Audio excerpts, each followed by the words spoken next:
नमस्कार दोस्तों, मैं सुभाष शर्मा चंडीगढ़ से लाल किताब के ज्ञान में आपका स्वागत करता हूं। दोस्तों, आज हम चर्चा करेंगे पितृ ऋण के बारे में। पितृ ऋण के क्या उपाय होते हैं, किस वजह से ये आपकी कुंडली में बनता है, क्या इसके मुख्य लक्षण होते हैं कि आप पितृ ऋण से प्रभावित हो, क्या परेशानियां ये आपको देता है, इसके क्या छोटे छोटे हम उपाय कर सकते हैं। क्योंकि देखिए 20 सितंबर से पितृ पक्ष स्टार्ट होने वाला है और ये पितृ पक्ष का जो समय रहेगा, इस समय में हम अगर अपने पितृ ऋण के उपाय करेंगे तो हमारे लिए ये बहुत ही अच्छे फलदायी होते हैं।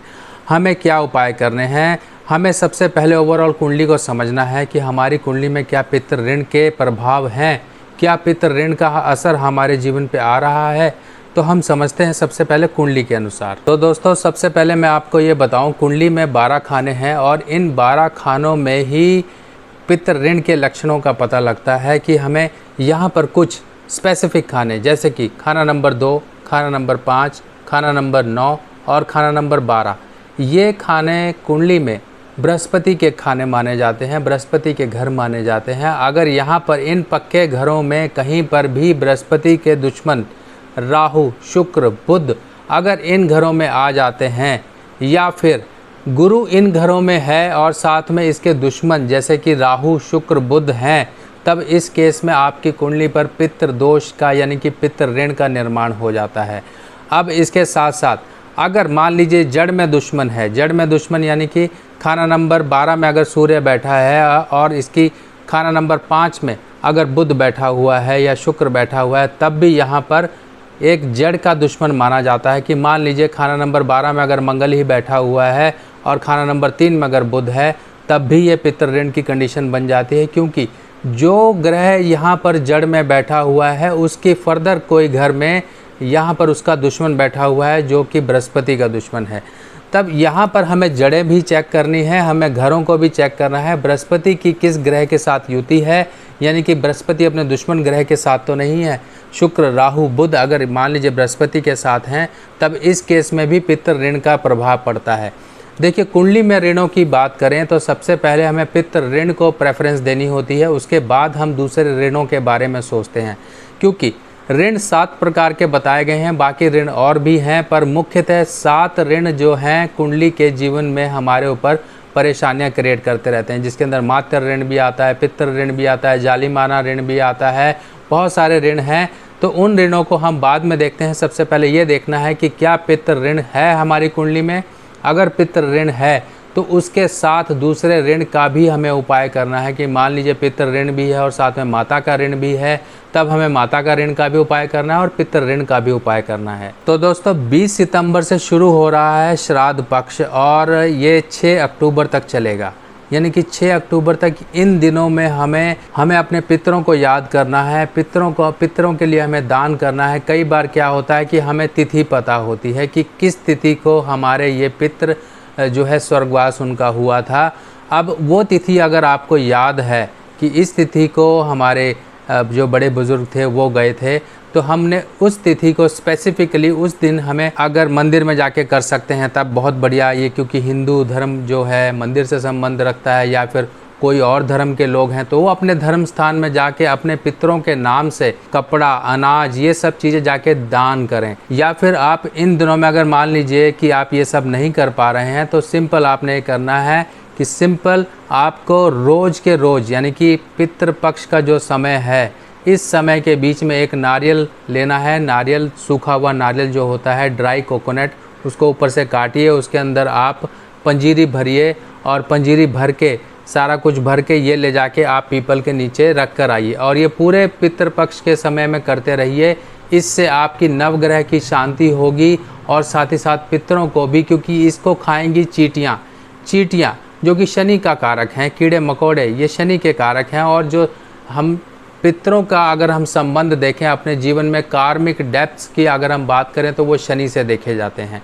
तो यहाँ पर शनि का भी एक रोल जो है हमारे जीवन पे जो परेशानियाँ दे रहा है, जो पूर्व जन्मों के ऋणों का हमारे ऊपर एक भार पड़ा हुआ है और उससे हम प्रभावित हैं, उससे हम जीवन में दुख भोग रहे हैं, उससे एक रिलीफ मिलना शुरू होता है।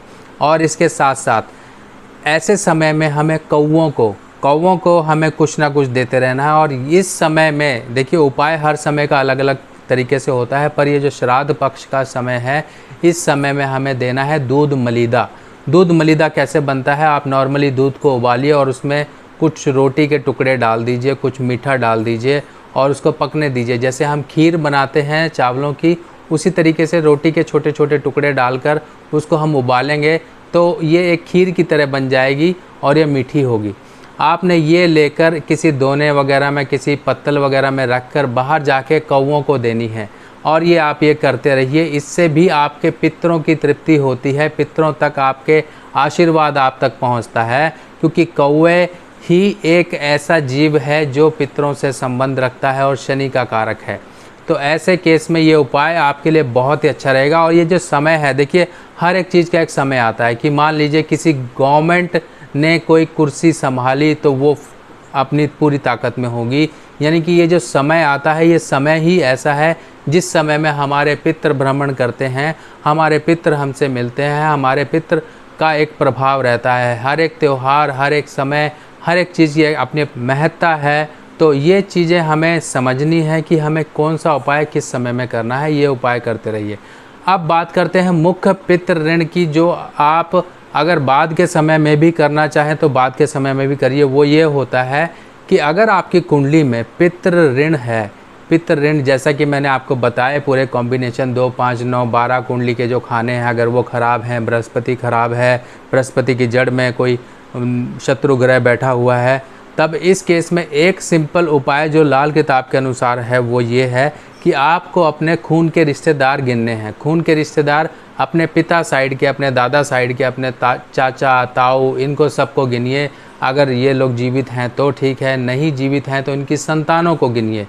अब आजकल के समय में कोई किसी से पैसा मांगता नहीं है, क्योंकि रिश्तेदारों में ही आपस में इतनी खटास बड़ी होती है, क्योंकि ये पितृ ऋण का ही एक असर होता है कि आपके अपने सगे संबंधी आपके साथ नहीं होते हैं, उनका साथ आपको नहीं मिल पाता है। तो ऐसे केस में आपको क्या करना है, क्योंकि लाल किताब का उपाय है कि आपको अपने रिश्तेदारों से पैसा लेना है, इकट्ठा करना है और वो पैसा लेकर आपको मंदिर के गल्ले में डालना है। तो ऐसा इंसान आज के समय में नहीं कर पाएगा। तो इस केस में आपने क्या करना है, आपको अपनी जेब से पैसा मिलाना है। कि मान लीजिए आप अपना 1 रुपया गिन रहे हैं तो सामने वाले का आपने 10 गुना गिनना है, यानी कि उसका हो गया 10 रुपया। आपने अपना 1 रुपया इकट्ठा किया, सामने वाले का मान लीजिए आपने अपने चाचा जी के नाम से 10 रुपये इकट्ठे कर लिए, अपने ताऊ जी के नाम से आपने 10 रुपये इकट्ठे कर लिए। अगर ये नहीं है तो उनकी संतानें होंगी, मान लो 4 संतानें हैं तो उनके 40 रुपये हो गए। सारे पैसे आप इकट्ठे करिए, 1 दिन इकट्ठा करिए, 2 दिन इकट्ठा करिए, 3 दिन इकट्ठा करिए। आपने लगातार ये उपाय 43 डेज़ तक करना है। ये ध्यान रखिएगा, आपको 43 डेज़ तक करना है और 43 डेज़ के रोज़ आपने ये पैसा इकट्ठा किया हुआ ले जाके मंदिर के गले में डालना है। अब कई बार ऐसा होता है कि हम रोज़ मंदिर नहीं जा पाते हैं, तब इसका अल्टरनेट क्या है? इसका अल्टरनेट ये है कि आप अपने घर में ही कोई ऐसा डब्बा या गुल्लक बना लें जिसमें आप ये पैसा इकट्ठा करता रहें, और जब ये 43 डेज़ का उपाय पूरा हो जाए तब ये पैसा ले जाके आप मंदिर के गले में डाल के आ जाओ। और इस उपाय को आप साल में, 2 साल में 1 बार या 2 बार करते रहो। कई बार हम यहाँ गलती करते हैं कि एक बार उपाय कर दिया और भूल गए। ऐसा नहीं करना है, क्योंकि ये आपके ऊपर ऋण है। ज़रूरी नहीं कि आपका 1 बार में उतर जाए या 2 बार में उतरे। आप जितना लंबा कर सकते हो इस उपाय को करते रहिए, इससे आपके बहुत सारी परेशानियाँ दूर होंगी।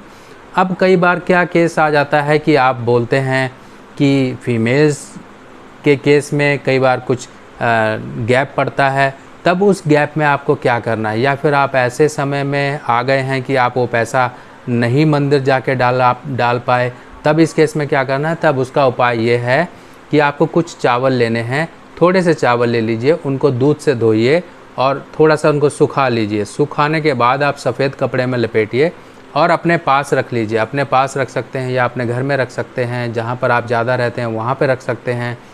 यानी कि आपका उपाय मान लीजिए 10 दिन के बाद छूट गया, तो आपने 10वें दिन ये उपाय किया चावलों वाला, और जब आप उपाय शुरू करोगे 2 दिन बाद, 3 दिन बाद या 4 दिन बाद, जब भी आप शुरू करोगे, तब उस समय वो चावल जो आपने अपने पास रखे थे वो चावल ले जाके किसी पेड़ के नीचे डाल दीजिए। तो आपका उपाय वहीं से शुरू माना जाएगा जहाँ से वो छूटा था। ये एक तरीका है। 43 दिन यानी कि 43 डेज़ के उपाय के बीच में अगर कहीं पर नागा पड़ता है यानी कि गैप आता है, तब आपको ये उपाय करना है, ये चावलों वाला। इससे क्या होगा कि आपका उपाय खंडित नहीं होगा, टूटेगा नहीं और आपका उपाय जो है वो चलता रहेगा। अब देखिए, जब श्राद्ध पक्ष ख़त्म होगा, कई बार क्या होता है कि हमें अपने पितरों की तिथि नहीं पता होती कि किस दिन उनका स्वर्गवास हुआ था, किस दिन उनकी गति हुई थी, हमें कुछ नहीं पता। तब इस केस में क्या होता है, सर्व पितृ श्राद्ध होता है जो कि 20 अक्टूबर को आएगा, जो कि 6 अक्टूबर को आएगा। 6 अक्टूबर के दिन सर्व पितृ श्राद्ध होता है। इस दिन आप अपने सभी पितरों के नाम से दान दक्षिणा ये सब कुछ कर सकते हैं और ये करना बिल्कुल सही रहता है अगर आपने अपने सभी पितरों के नाम से दान दक्षिणा करना है। बाकी अगर तिथि पता है तो स्पेसिफिक तिथि को भी करिए, बाकी लास्ट डे जिस दिन सर्व पितृ श्राद्ध होगा उस दिन भी करिए। उस दिन आप अपने सभी पितरों के नाम से दान दक्षिणा करिए, अनाज कपड़ा ये सब कुछ करके आप ब्राह्मण का आशीर्वाद लीजिए और ये सब कुछ करके आप अपने पितरों को तृप्त कर सकते हैं। अब जब श्राद्ध पक्ष खत्म हो जाएगा तब शुरू होगा चैत्र के नवरात्रे। 9 दिन की नवरात्रि, 9 दुर्गा पूजन। ये पूजन हर एक दिन का एक स्पेसिफिक महत्व है। 7 अक्टूबर को घट स्थापना होगी और दिन माता शैलपुत्री का पूजन करने का यहाँ पर उद्देश्य ये है। देखिए, हर एक 9 के 9 दिन किसी रंग से भी संबंध रखते हैं, क्योंकि हमारे ग्रहों का संबंध रंग से है। तो यहाँ पे 9 के 9 जो दिन होंगे नवरात्रि के, हर एक दिन का एक स्पेसिफिक रंग से संबंध है।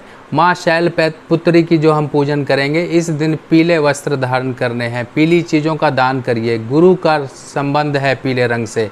उसके बाद जो नेक्स्ट यानी कि दूसरा नवरात्रा होगा, उस दिन ग्रीन कलर यानी कि हरे रंग का संबंध है।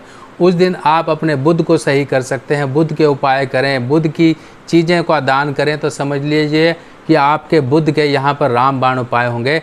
बाकी आने वाली वीडियो में मैं इससे संबंधित आपको पूरे विस्तार में समझाऊंगा कि किस तरीके से आपको उपाय करना है। बस यहाँ पर आपको मैं तरीका बता रहा हूँ कि हर एक चीज़ का महत्व है, हर एक चीज़ की वैल्यू है।